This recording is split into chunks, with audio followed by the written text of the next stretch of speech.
everybody, and welcome back to Bearcat Update. Today, I'll be updating you on how the seasons are looking for our fall sports. From the end of the volleyball season to a strong start for men's basketball, we've got a lot to cover, so let's get right into it.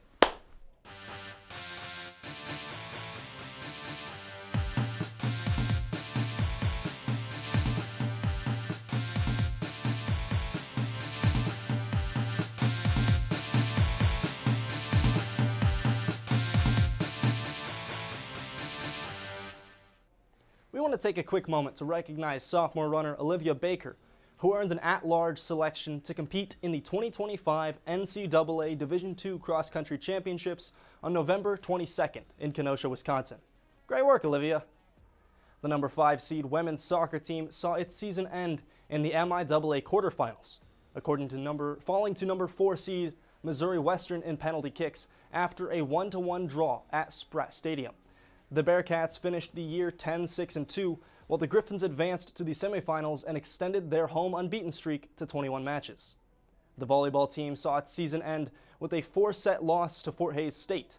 The Bearcats came out strong, dominating the opening set behind early kills from Ella Caffrey and Cassidy Mowinkle, plus key blocks from Natalie Harrington. However, Fort Hays responded with an explosive offense to take the next 3 sets. Northwest battled throughout, highlighted by rallies in the 3rd and 4th frames, but the Tigers' late runs proved to be the difference. Mowinkle led the Bearcats with 14 kills and 20 digs, while Caffrey added 37 assists and 15 digs. Carson Vanskoy posted 24 digs, and Harrington totaled 7 blocks as Northwest finished the season 9-16 overall and 3-13 in MIAA play. The women's basketball team delivered a standout weekend at the NCAA Division II Regional Crossover Challenge, highlighted by a historic performance from junior Andrea Loprieto, who set a school record with 40 points and 19 made free throws in the 75-64 win over Sioux Falls on Friday. Loprieto powered an electric fourth quarter that secured the Bearcats' first victory of the season. On Saturday, Northwest battled Wayne State in a tight defensive matchup, but came up just short, falling 48-46. Kenzie Melcher led with 15 points on 5 three-pointers, and Sadie Moss posted 13 rebounds and 3 blocks. Despite multiple late pushes, the Bearcats couldn't overcome the Wildcats. Northwest will return home to face Rockhurst on Wednesday. For more coverage of the upcoming game, our crew member Jackson gives us the Bearcat Breakdown. Welcome back to another week of Bearcat Breakdown. I'm your host Jackson Phelps, and this week we'll be taking a look into women's basketball's home opener versus Rockhurst University. The Bearcats wrapped up last season at 15-15 and 8-11 in MIAA play, including big ranked wins over number 5 Ashland and number 1 Minnesota State. Northwest has 6 players returning from last year's roster. Rockhurst last year is coming off a 10-16 record and an 8-12 conference record. Although losing to Northwest last year 66-51, the Hawks were led by grad student Keegan Sullivan, where she scored 19 points and 13 rebounds. The Hawks are going to be led by senior guard Macy Conway, who last year was 3rd in team points, averaging 9.3 points per game, with 214 points in total. Rockhurst will also be led by redshirt junior guard Claire Diener, who was 4th in team scoring with 7.2 points per game and 187 total points. Northwest will be led by senior forward Emery Zars, and last season she was 4th on the team in scoring, averaging 6.5 points per game, along with 127 rebounds. Another forward who will lead in the Cats is sophomore Sadie Moss, who averaged 4.7 points per game last season, along with 119 rebounds. Another season of Bearcat basketball is underway, and this game will be played on Wednesday, November 19th at 6 p.m. The Bearcats have lost a good amount of seniors and transfers from last season and are made up of only 1 starter. But with the young talent added and the leadership of head coach Austin Meyer, who ranks 3rd on the team in wins with 97 and 4 consecutive 500 or better seasons, I will be taking the Bearcats in this matchup to start the home season strong. I'm Jackson Phelps, and this has been your Bearcat Breakdown. Thanks, Jackson. The men's basketball team put together a strong weekend at the Hilliard Classic, earning back-to-back wins over St. Cloud State and Augustana. The Bearcats opened the event with a 71-65 victory on Friday, led by 16 points each from Royce Williams and Jack Radigan, while Matthew Mays added 14 points and 7 rebounds. Northwest followed that game up with an 85-72 win on Saturday, powered by a 43-point bench performance and a standout outing from Aiden Gare. who scored 20 points with 4 3-pointers. Robert Garcia added 16 points, and Mays chipped in 15 as the Bearcats dominated both halves. The Bearcats have started their season hot, sitting at 3-1, and now turn their attention to Monday's home matchup against Missouri Valley, where they will try to earn their first home win under the second-year head coach, Matt Keeley. The football team fell 27-14 to Pittsburg State at Children's Mercy Park, snapping the Bearcats' 9-game winning streak and handing the Gorillas a share of the 2025 MIAA championship. Northwest jumped out early as Quincy Torrey rushed 65 yards and Zachariah Owens connected with Erwin Nash for a 3-yard touchdown, giving the Bearcats a 7-0 lead. However, 4 crucial turnovers, including multiple fumbles and a 71-yard Pittsburg State touchdown return, allowed the Gorillas to seize control, leading 24-7 at halftime. The Bearcats fought back in the fourth quarter with a 5-yard touchdown pass from Chris Runke to Gannon Gregert, closing the gap to 24-14. But a PSU field goal sealed the 27-14 loss. Runke finished with 202 passing yards and a touchdown, while Torrey rushed for 101 yards. Despite the strong individual efforts, turnovers proved costly as Northwest's playoff fate awaits the 2025 NCAA Division II selection show. Well, now we're going to take our first break of the show. When we come back, our friends over on the Weekend Sports Report will talk more about football's end-of-season letdown and how it affects their postseason outlook. We'll be right back.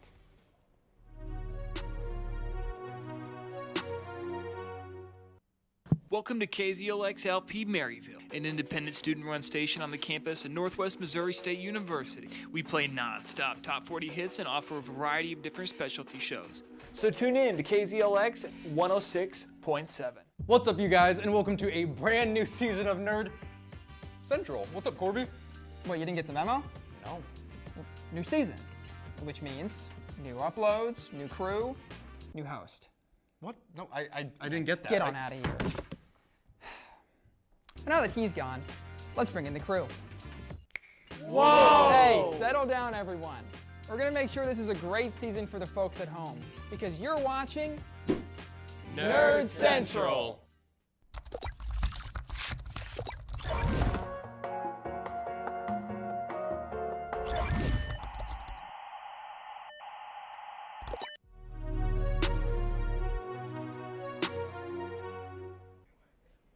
Weekend Sports Report. I'm your host, Olivia Wallace, joined by me, Jackson Phelps. Let's get right into it. Cue the intro.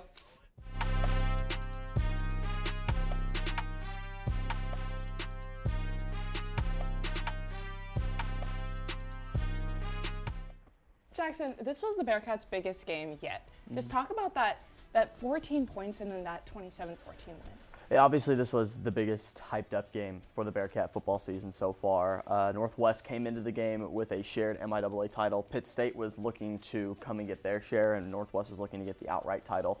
But, you know, in the game that comes with that, it was a tough loss. You know, the Bearcats started it off really hot on that first drive with a Quincy Torrey 65-yard rush, then a passing touchdown to Erwin Nash. And it just felt like in that middle spot of the game, just stuff wasn't going the Bearcats' way. I mean, obviously, 5 fumbles. I mean, that's going to come into a big point in that loss. You know, whenever you can't score in the red zone, whenever you can't finish drives, not even with field goals, you just give the ball right up. It's going to be tough to get back on your feet, and especially with how Pitt State was going there. I mean, they had some good players, and they were making plays on their end. You talk about that 5 fumbles. Talk about those 6 sacks that the Bearcats saw. I mean, we only allowed 6 sacks the whole season, and having 6 sacks in one game. Just talk about those sacks. I mean, you said it right there. Going into the game, one of the best offensive lines in the MIAA and in the country, only giving up 6 sacks on the season. I mean, that's something to hold yourself to. You know, like that's a standard, and to give up six sacks in one game, I mean, that's tough. But obviously, number 1 Northwest in sacks in the MIAA. Guess who's number 2? Pitt State. They obviously had guys who were tenacious at the line. I said at the beginning of the week, this game was going to be won in the trenches, and Pitt State brought their guys out, and they had a really good run. They were getting to Chris, they were getting to Zach early. They were also stuffing the run up the middle. They did their job, and it helped them get their offense back on the field to go get those touchdowns, and forcing those turnovers like Pitt State does best. Just, you know, did you think that there was a little bit of pressure? You know, a lot of stuff was on the line, you know, sharing the title and then a home playoff game. Just talk about, do you think there was pressure of the Bearcats coming into this game? You know, Olivia, I feel like there was. Now, the players that I spoke to at the beginning of the week, they were saying that, you know, blocking out the noise is the most important thing. You got to go into this week 0-0 and, you know, do your 1/11th, and then the game's going to come out. But definitely when you get into that environment, hearing that crowd roar for the first possession, I mean, obviously that emotion is going to come into play. So there was definitely some pressure on the Bearcats to try and get their outright title. But yeah, when there's pressure, it can make it a little tough with those emotions and getting those plays. We're going to take a shift into my favorite segment, BCU's Plays of the Week. We're going to take a look at my favorite 3 plays from this game this week, Olivia. Let's get it kicked off with play number 1. First play, I mean, obviously this is going to be that Quincy Torrey play that I talked about. What a great way to start it for the Bearcats. I mean, he is so agile. He is so, his ability to get downfield and kind of go from east to west. You know, he is a north-south back, but to go east to west like this to start the game, just to hear that roar from the Bearcat green yesterday, I mean, oh my gosh, that atmosphere was electric, and to get this play number 1 started off, it was awesome. And Quincy Torrey, one of the best to do it. I mean, it was a great start to the game. This was also Quincy's 3rd game to have 100 rushing yards. So I think just as a redshirt freshman, that's astonishing to see. It really is. I love to see that from Quincy as well. I want to take a pause let's take a pause right here. Right here, Quincy Torrey, like I said, his ability to go from east to west. That is a hard thing to do as a running back, especially going at full speed. Right now, Quincy, he is going 100 miles an hour as hard as he can, but it's his ability to put his feet in the ground and move up. Right here, you can see right here his front foot. He's going to plant it down, and his ability to just bounce off those blocks and to just shift his way up. He doesn't really juke out. He just kind of goes side to side the whole way up, and you're going to see him do it a little bit more in this play. But great blocks from Erwin Nash over there. They huddle Pitt State into this little bubble, and his ability to go all the way over to the sideline as we see as this play plays out. He does it right here once again. He's going to bounce back one more time and go out of bounds. So a great play to start for the Bearcats. But let's take a transition to play number 2. And Olivia, why don't you give us the breakdown here? Yes. So this was a big Bearcat sack. The Bearcat defense looked good. We had 2 sacks on the game compared to our 6. But hey, 2 sacks are 2 sacks. That's still good from the Bearcat defense. This was from Pat Martin and Clayton Power. They obviously saw he was in the pocket trying to go for it and then just takes for that tackle. If we want to take a pause right here, we see Clayton Power going for him because he's in the pocket for about 3 or 4 seconds. Can't throw the ball, no one's open. Right. Clayton goes for that tackle, goes in, and then there's Henry Martin who takes him down, tries to get that ball, does not get that fumble, but still tries to get the ball, doesn't get it. But, I mean, that's one of their 2 tackles. It was a great play. I mean, it was a great play design. Clayton Power, his ability to kind of push the offensive line to get through. As you saw, he was the first one there. And like you said, Pat Martin, he's a defensive back. This is no linebacker. This is no edge. This is a guy whose ability to just crash down on a blitz. It was a corner blitz. And he did a good job. I mean, Clayton Power, obviously, he's going to get him down, but Pat Martin, the ability to just push him down and make sure nothing happened. It was a great job, and just that Bearcat D is tenacious as ever. But let's take a look at play number 3. And this play here, Chris Runke, was the final touchdown from the Bearcats in this game. Great play design to Gannon Gregert. And oh my gosh, it was so cool. It was right by our sideline too. We were going nuts over there. It was so fun to witness that right in front of us. But on this play in particular, I'm going to take a pause right here. So as you saw, that was Maddox Morris coming over in the motion. It was going to be almost a play action. Almost it looked like it could have been an RPO to Gannon Gregert, but it was more of a play action to get Pitt State thinking it's going to go to the left side because Maddox Morris, he's going to go around on a wheel route. You saw Erwin Nash, he's cutting across the middle. Where does that leave open? The left side. And if you take a look right here for Pitt State, the whole entire idea was to get Pitt State to crash the left side to make sure no one is up there by that pylon. And Runke does a great job at realizing that, and he's going to throw off of his back foot as he's getting crashed from the defensive lineman. And Gannon Gregert does a great job to find the open space like a tight end should do, kind of comes off his block, goes off into the open space. And as we let this play out one more time, you're going to see a great throw from Runke and a great catch to Gannon Gregert. Great play there. It was awesome. You know, we talk about just that loss. It was 27-14, but you know, a loss does not define the Bearcats. We only had 2 losses on the season. Yeah. Just looking into postseason play, I think that the Bearcats will bounce back from this loss. Do you think the Cats will? 100%. As you saw from these plays, these guys have the ability, these guys have the athletes, and they have the mindset to do it. But that's been it from us at Weekend Sports Report. We're going to take a look at next week in Bearcat sports. Take it away, John. Basketball. That's what's happening next week in Bearcat sports.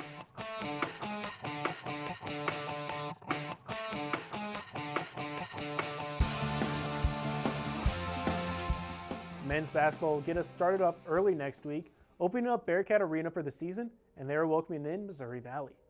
This will be the third time the Bearcats and the Vikings have faced off, and the first time since 2017, with the smallest margin of victory in those two games being 40 points. This is a revamped Missouri Valley squad, though, already starting the season at 3-2 and matching up against Northwest in a lot of team stats, including points per game, field goals per game, free throw percentage, and average player height. Women's basketball will then kick off their home slate on Wednesday, taking on Rockhurst. The Bearcats and the Hawks faced off against each other last year, and it was the Bearcats walking away with the dub 66-51. For Rockhurst, Chloe Frank was a big factor off the bench, scoring 7 points and adding 2 rebounds, which turned out to set her averages for last season. The woman will then be taking on the Lincoln Tigers, coming out of Jefferson City for the second matchup of the week.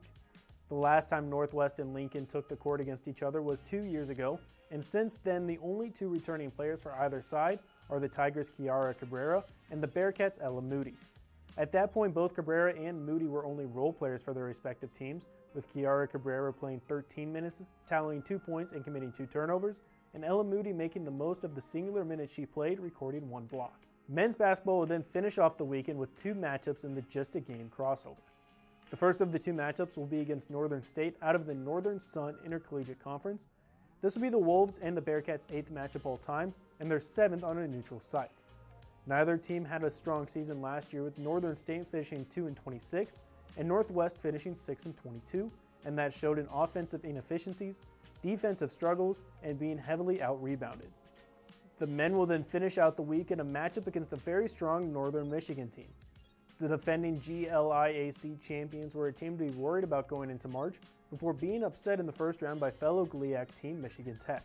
A big part of their success was Dylan Kuhl, who averaged nearly 32 minutes, 16 points, 7 rebounds, and 2 assists per game last season, on his way to collecting his 3rd consecutive All-GLIAC team, All-Defensive team, and All-D2 CAA second team honors.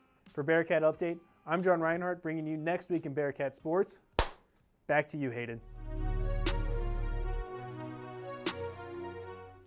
Thanks, John. We're going to take our final break of the show. If you like what you see, make sure to like, subscribe, and click that bell to be first to know when we post new content. When we come back, our reporter Cayden Simpson sits down with cross-country graduate assistant Roland Prenzler in another Bearcat Update exclusive interview. We'll be right back.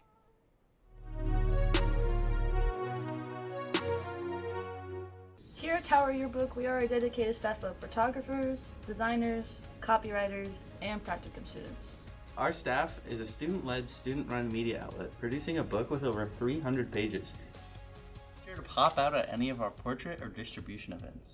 So stay tuned to our social media to see what's up.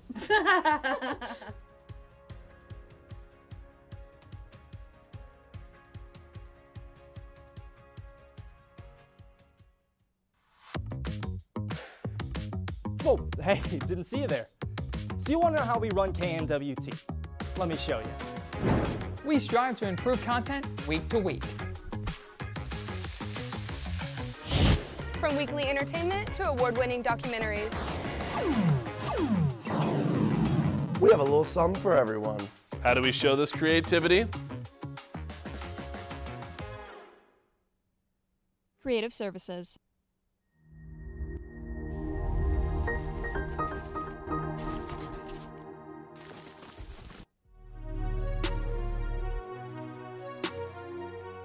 Earlier this week, our reporter Cayden sat down with cross-country grad assistant Roland Prenzler to talk about his journey to Northwest and the successes that the team has had this season as they prepare for the NCAA Division II cross-country championships in Kenosha, Wisconsin. Good morning, Bearcats, and welcome back to another Bearcat exclusive interview. Today I'm here with Roland Prenzler, who is the graduate assistant for the cross-country team. And so how long have you been a graduate assistant, and can you tell us a little about what your responsibilities are? Yeah, thanks for having me. I've been a graduate assistant since last fall, and I'll be here through the spring of 2026. My roles as a graduate assistant coach are show up to practice, help set up equipment, drive the team to cross-country races and track meets. order food, just other logistical things throughout the year. And in the indoor track season, I spent a lot of times in Hughes Fieldhouse setting up for our indoor track meets, the ones we host for college competition, and then some other ones we'll host for kids around the area. How has your experience as a collegiate runner have impacted the way that you coach? Yeah, I ran at Southern Illinois University, Edwardsville for the Cougars in the Ohio Valley Conference for 5 years prior to coming here. The experience I take away from that is just doing the same thing these guys did, but obviously just learning from a different perspective. I think there's a lot of things that coming here has opened my eyes to, where I wish I would have had a little bit more insight into what goes on as a student athlete at other schools to, I guess, broaden my horizons. But during my time there, I think a lot can come from learning what it is in the moment as a student athlete, running those same workouts, running those races, to put yourself in the mindset and realize what the kids are going through. And when you're only 2 years, a year and a half separated from being in their shoes, it can help sometimes with understanding what they're going through, especially with classes and time management and things like that. It can help relate to them, I guess. What inspires you to become a grad assistant, and then like after grad school, do you plan on continuing to coach, or is there a different route that you want to take? Right. Yeah, as a student athlete, I was in my 5th year in my last semester, and I still wasn't exactly sure what I wanted to do yet with my career. There was a runner, Max Turon from Lindenwood University, who had transferred here to Northwest. Is still on the team. So we had raced against each other a lot, and when he told me that he was transferring up here, we stayed in touch. I saw that his times had just gotten a lot better, and as I thought about wanting to stay around the sport for a little bit longer, I just talked to some people in my circle, and someone told me to reach out to Northwest, and I thought, all right, well, it seems like Max is running pretty fast now. I'll reach out, and just seems like a lot about our university. I just fell in love with it, the field house, the town, the team. I think our program has, I'm doing a master's in business administration. I think we have great professors. Just, yeah, the charm of being in Maryville, Missouri, and being a Bearcat, I think it's just great. So how do you think this season has gone so far? Obviously, the men are going to the national championship. So overall, just give me your thoughts about the season. Yeah, this season coming in after winning the conference title last year, our team had high expectations within ourselves, but we also know that sometimes other people will set high expectations for us. But we just try to, it's nice to get awards here and there, but at the end of the day, you have to block out the noise and work hard when the stands are empty and just focus inward. But yeah, through the season, we had some people that we, just due to injury and illness, we thought they could be there, but some other people ended up stepping up and were able to win the conference and regional meets. So I think that's just a testament to our depth, the commitment of some people who are just working hard, whether they can be the ones who are really the face of the program or just doing the most they can, and it plays out in the most important ways.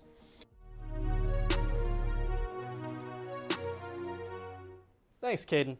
That's all the time we have for today. I've been your host, Hayden LaValle, and this has been Bearcat Update, the provider of complete coverage of Northwest sports. We're live every Sunday at 2, and you can find us on YouTube at KNWT TV. Along with Bearcat Update, you can watch KNWT's other content. So thanks for watching, and we'll be back in no time.